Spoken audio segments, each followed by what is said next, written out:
গত 14 তারিখে আমাদের কোচবিহারে দাদাগিরির গ্র্যান্ড অডিশন এসেছিল, কিন্তু আমি সেটা বেমালুম ভুলেই গেছিলাম। তো hello people, welcome to another mini blog. প্রায় 10 দিন আগে যেদিন আমি প্রথম অ্যাডভার্টাইজমেন্টটা দেখেছিলাম সেদিন ডিসাইড করে রেখেছিলাম যে আমি অডিশন দিতে যাব, কিন্তু হাজারটা ঝামেলার মধ্যে সেটা আমার মাথা থেকেই বেরিয়ে গেছিলো।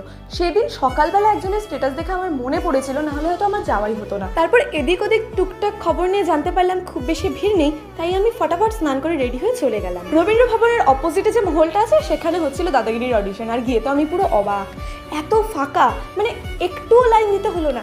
গিয়ে প্রথমেই ফর্ম পেয়ে গেলাম, ফর্ম ফিল আপ করে উপরে যেতে 5 থেকে 10 মিনিটের মধ্যে আমার অডিশন হয়েও গেল। এটা আমি 3rd টাইম দিতে আসলাম দাদাগিরির অডিশন। এত ফাঁকা কোনো দিনও থাকেনি। আর কোনো কাজ না থাকায় আমি অটো ধরলাম বাড়ি ফেরার জন্য। ফেরার সময় দেখছিলাম রাজমাতা দিঘির উপরে সাদা পদ্মা একদম ভরে গেছে। ক্যামেরায় হয়তো খুব ভালো বোঝা যাচ্ছে না, কিন্তু দেখতে এত অপূর্ব লাগছিল যে কি বলবো। তো দ্যাটস ইট ফর টুডে। দেখা হবে আবার কোনো মিনি ব্লগে। বাই।